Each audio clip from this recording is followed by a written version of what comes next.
La historia está llena de guerras por territorios, religiones y poder, y algunas por cosas completamente ridículas. Hoy veremos las 10 guerras más tontas de la historia. Prepárate para reír o llorar y preguntarte cómo sobrevivimos como especie.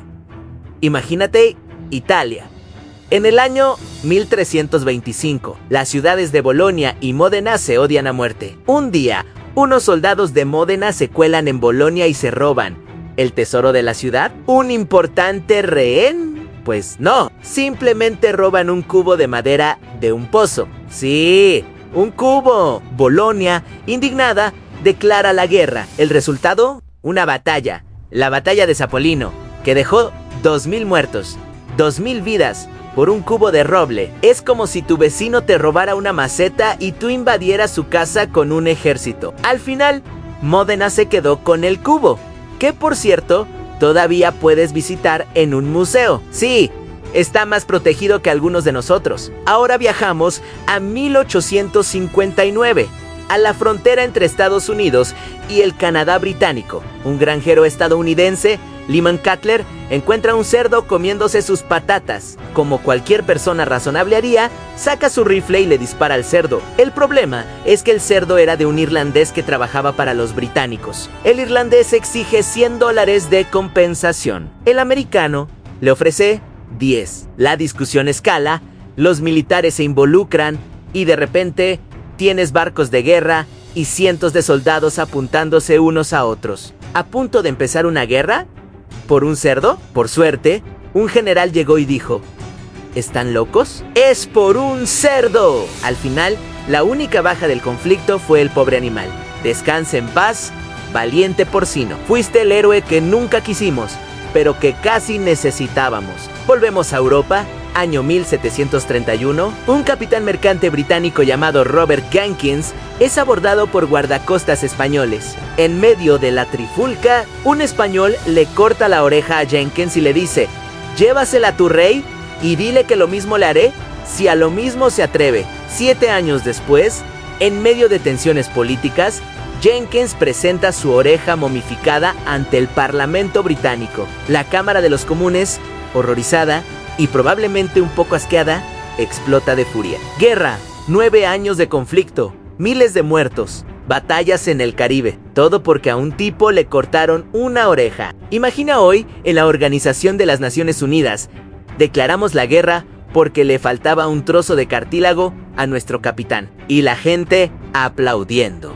Avancemos a 1925, en la frontera entre Grecia y Bulgaria. Un soldado griego sale corriendo detrás de su perro, que se ha escapado. En la persecución, cruza la frontera sin darse cuenta. Un centinela búlgaro, siguiendo el protocolo, le dispara y lo mata. La noticia llega a Grecia y se desata el caos. Grecia invade Bulgaria, convencida de que ha sido un acto de agresión deliberado. Murieron unas 50 personas antes de que la Sociedad de Naciones interviniera y obligara a Grecia a retirarse y pagar una multa. Todo por un perro juguetón que no conocía de fronteras. Una lección importante: si tu perro se escapa, no lo sigas hasta otro país. Podrías empezar una guerra. Viajemos a México.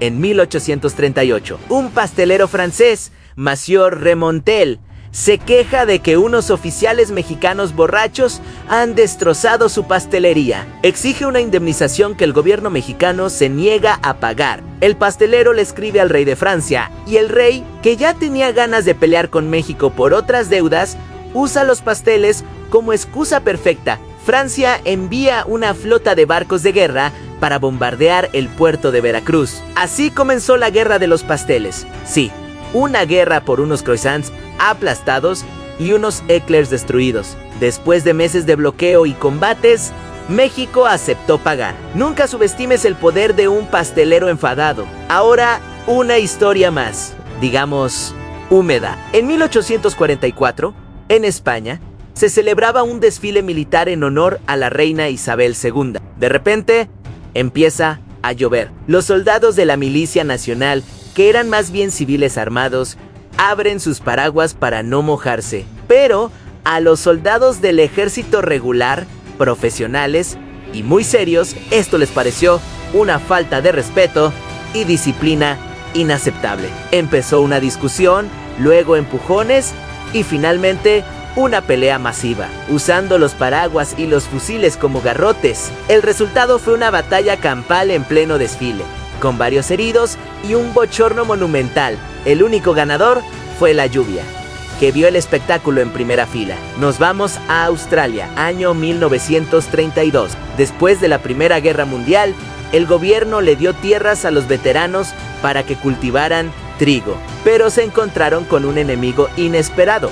A 20.000 emúes, estas aves gigantes, rápidas y muy hambrientas, estaban destrozando las cosechas. Los agricultores, desesperados, le pidieron ayuda al ejército. El ministro de Defensa, con gran fanfarria, envió a un oficial con 2 soldados y 2 ametralladoras Lewis. El plan: aniquilar a los emúes. El resultado: un fracaso total. Los emúes eran demasiado rápidos, inteligentes y se dispersaban en grupos pequeños. El ejército gastó miles de municiones y apenas mató a unas pocas docenas. Los medios se burlaron y el ejército tuvo que retirarse, derrotado por un grupo de pájaros. La Gran Guerra Emu la ganaron los emúes. La guerra más corta de la historia también fue una de las más absurdas. En 1896, en Zanzíbar, el sultán pro-británico murió. Su sobrino, Khaled bin Bargash, tomó el poder sin la aprobación de los británicos, que querían a otro candidato. Los británicos le dieron un ultimátum: abandona el palacio a las 9 de la mañana o abriremos fuego. El sultán, con sus 2.800 hombres, se atrincheró. A las 9:02, los barcos británicos empezaron a bombardear. A las 9:40, el palacio estaba en ruinas. La bandera del sultán fue derribada y la guerra terminó. Duró 38 minutos. Ni tiempo para preparar palomitas. Fue una demostración de poder tan rápida como ridícula. ¿Pelearías por jabón?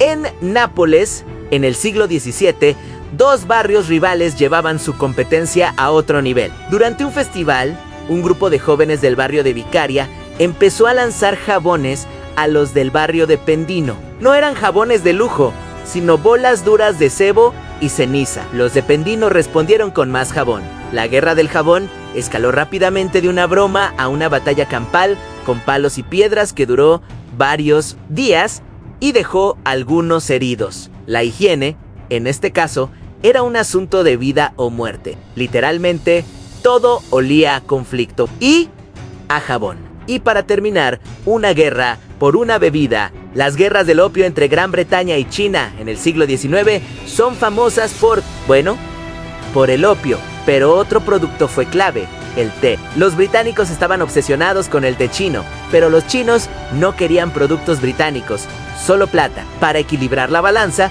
los británicos empezaron a vender opio ilegalmente. Cuando China intentó detener el tráfico, estalló la guerra. Así que, en el fondo, Gran Bretaña fue a la guerra no solo para vender drogas, sino también para asegurarse de que su preciada taza de té de las 5 de la tarde nunca faltara. Al final, todo se soluciona con té, ¿verdad? Aunque sea a cañonazos. Desde cubos hasta emúes, pasando por orejas y pasteles, la humanidad siempre encuentra nuevas y absurdas formas de pelear. La historia nos demuestra que a veces la línea entre una tragedia y una comedia es muy delgada. Si alguna vez discutiste por el último trozo de pizza, recuerda, podrías estar a un paso de iniciar una guerra histórica. ¿Cuál de estas guerras te pareció la más ridícula? Déjamelo en los comentarios. Y si te ha gustado este viaje por lo absurdo, no olvides darle like, suscribirte y activar la campanita para no perderte más locuras históricas. Gracias por vernos y hasta la próxima.